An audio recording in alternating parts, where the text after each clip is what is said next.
Okay, so what we have here is this like seascape that I created. I created this custom landscape with World Machine, and then I created a custom material to go with it. I'll show you a few of the blueprints that I've created. Um, I created this respawn blueprint, which this is the code for. Basically just allows you to respawn at certain checkpoints. That's what those arrows represent there. Um, I modified the first person projectile to where it does damage whenever it shoots certain actors. I'll demonstrate an example of that soon. These are my level sequences, materials. I'll show you my custom material real fast.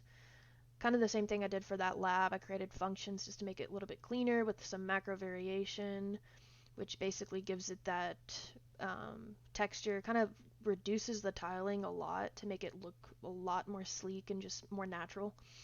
Um, let's see, I created some merged actors. So these baskets here I created by hand. Well, not really. I got some 3D assets and just kind of combined them to make these little baskets. And then I created this platform using some 3D assets, as well as this railway here with this cart and this target, as well as this house and the chest that you can barely see in there.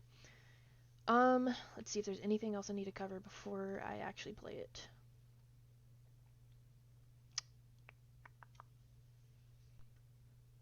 Don't think so. I'll go into the blueprint though, just in case you actually wanted to see that as well. This is the basket drop sequence player. Basically, when you hop into it, it drops. I'll just briefly let you look at these real fast. You'll see what they do whenever I actually go use them. Um, but anyways, I'll just go ahead and play it now. Added a sprint option. So this is walking, this is sprinting.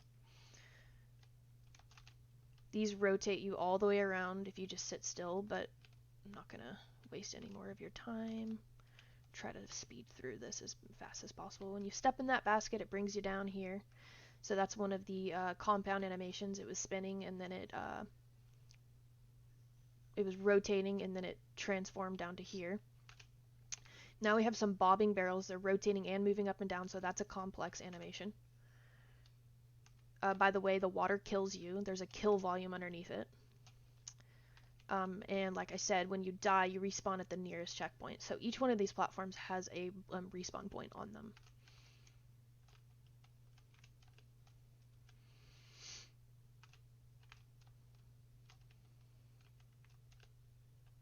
Okay, thank God.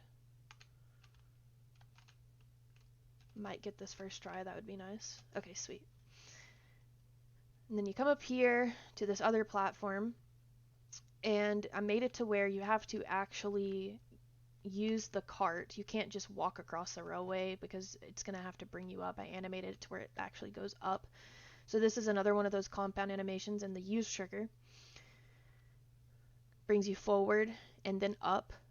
And when you step on this, this is another trigger that triggers the target. You can barely see it, but this is it's scaling smaller and bigger as well as moving up and down. So when you shoot this target, it breaks into pieces and you're supposed to sprint onto this boulder, and the boulder takes you over here to the chest. When you press F, it opens the chest. You couldn't hardly see it because it's so dark in here. I probably should have made that a little brighter. But there's also gold inside, which you can't actually see. And yeah, there's I didn't create a blocking volume for that for whatever reason. But anyways, yeah, that's it. So let me just briefly go through again. So we have 1, 2, 3, 4, 5, 6, 7, 8, and 9 moving platforms. I didn't get all 10. Then we have 1, 2, 3, and 4 checkpoints, so like those stable platforms that you asked. The damage trigger, and then those animations that I already mentioned. We have the use triggers on the chest and the lever. And the custom meshes, so I created these baskets, the platforms, the railway, the target, the chest, and the house. And let me just look at the sheet real quick just to make sure I covered everything. The damage trigger, animated meshes, custom meshes. I didn't do the start and stopping animation. I thought I'd take the hit on that. Overlap triggers, yes, you saw that. Use triggers, complex and compound, have those. Only 9 moving platforms and 4 stable platforms. So that's it.